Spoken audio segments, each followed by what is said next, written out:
Thank you chamber ভবন nice তো একদম নদীর পাড়ে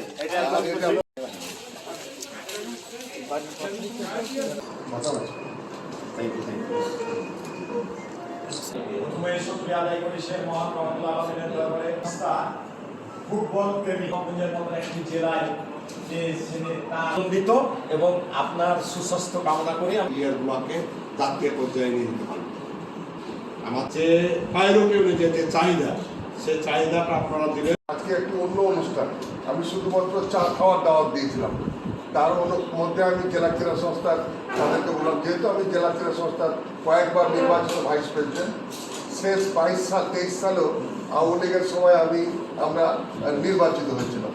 তো এখানে আমরা চাঁপাইনবাবগঞ্জে একটা জিনিস হচ্ছে দল মত সবাইকে নিয়ে আমরা কাজ করছি।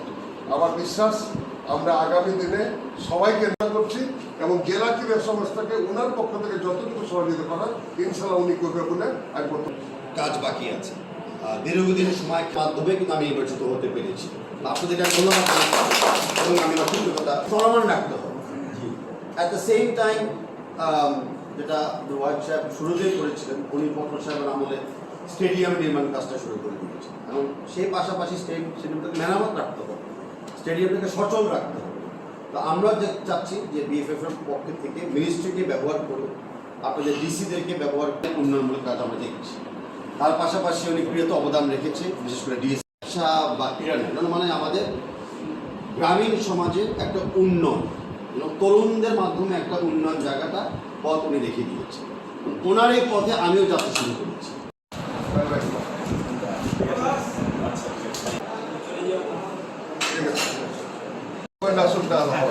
এই কোনটা গাইতে দিন